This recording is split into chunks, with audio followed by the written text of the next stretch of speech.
Sir सारा onus हम पे डाल रहे हैं। मैं एक एक करके माइक आएगा आपके पास, मैं सबके सवाल लूंगी। मैं सबके सर जो सवाल माइक से आएगा उसी का जवाब दीजिए।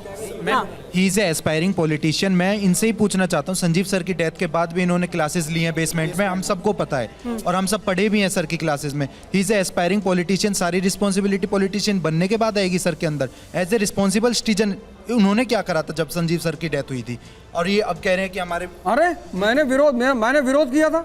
नो सर, बेसमेंट में आपने पढ़ाया उसके बाद। अब तो सर आपने पढ़ाया बेसमेंट में, उसके बाद हम सब ने पढ़ाया आपसे। उसी के बाद से मैं निकला हूँ, वाजीराम से। सबसे बड़ा सवाल, दो बात बोलूंगा मैं। ऑनलाइन की बात आप दोनों कर रहे हैं सर, लेकिन ऑफलाइन को फैंटेसाइज भी आप ही द्वारा, टीचर्स के द्वारा किया जाता है सर। जब डिबेट होती है ऑनलाइन वर्सेस ऑफलाइन की, तब बोले जाता है कि ऑनलाइन तो अच्छी बात है, ये वरदान है, लेकिन ऑफलाइन सबसे बढ़िया। और ऑफलाइन का सर, ऑफलाइन का मतलब एक क्लास में 500 बच्चे पढ़ रहे हैं, 800 बच्चे पढ़ रहे हैं, और ये कहा जाता है कि ये बेहतर है। मैम अच्छा आप एक बात बताओ। ये कहा नहीं सर, मेरा सवाल, आप लोगों को देखते हैं लोग, आप सोशल मीडिया पर ट्रेंड करते हैं, आपके रील्स हर किसी के पास पहुंचती हैं, तो जब आप बताते हैं कि तुम जब ये लोगों को लगता है ना कि आपसे जाके पढ़ेंगे, आप क्लास में पढ़ा रहे हैं, आप पढ़ा रहे हैं, विकास दिव्य कीर्ति पढ़ा रहे हैं और तमाम लोग जिनके नाम बड़े बड़े नाम हैं जो इस इंडस्ट्री के, उनकी क्लास में आने के लिए 800 बच्चा तैयार हो जाता है ना, क्योंकि आपको वो आइडलाइज कर रहा है।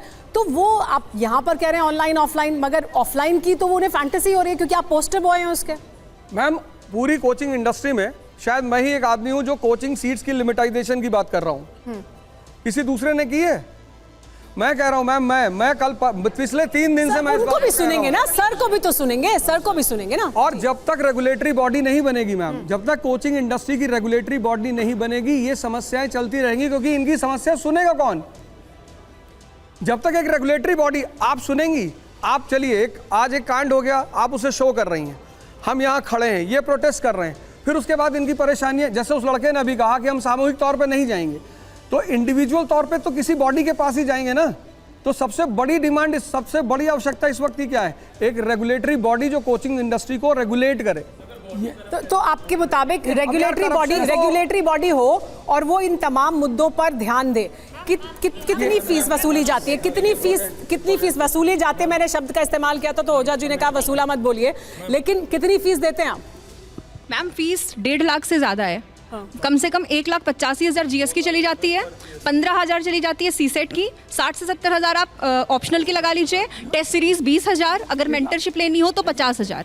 मेंटरशिप में क्या होता है? मैम मेंटरशिप में होता है कि पर्सनल गाइडेंस होता है, बट मैम प्रॉब्लम ये है कि सबने बोला कि ऑनलाइन सोर्सेज बहुत सारे अवेलेबल है। मैम हर सब्जेक्ट को लेकर के इतने सोर्सेज अवेलेबल है ना कि एक पर्सन जिसका कोई बैकग्राउंड नहीं है ना, वो समझ नहीं पाता कि राइट रिसोर्स वो कौन सा पिक करे, उसे समझ नहीं आता। ठीक है सर, ये फीस कौन तय करता है? यानी जितना बड़ा टीचर, सुपरस्टार टीचर, उसकी उतनी ज्यादा फीस, कोई लिमिट है? ये इंडस्ट्री, ये कोचिंग का ओनर तय करता है, ये जो ओनर है उसका वो तय करता है कि फीस इतनी होगी।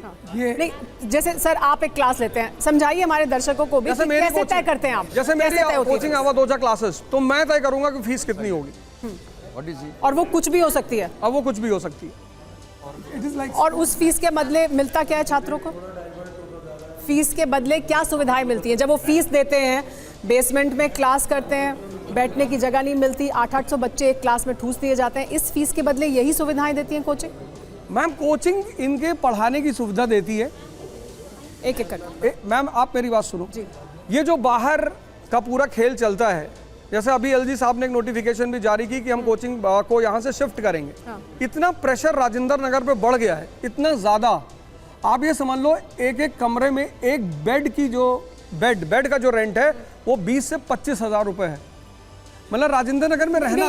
हम तस्वीरें दिखा रहे हैं, हम तस्वीरें दिखा रहे हैं। देखिए हमने ये लगातार ग्राउंड रिपोर्ट की और हम गए जिस कंडीशन में वो बच्चे रहते हैं, मतलब जहां पर कमरे में बाथरूम में उन्होंने रूम बना दिया है, किचन में स्लैब पर सोने की जगह बना दी गई है, जहां पार्टीशन नहीं हो सकता वहां कार्डबोर्ड का पार्टीशन कर दिया है ताकि कमरा 2 हिस्सों में बंट जाए।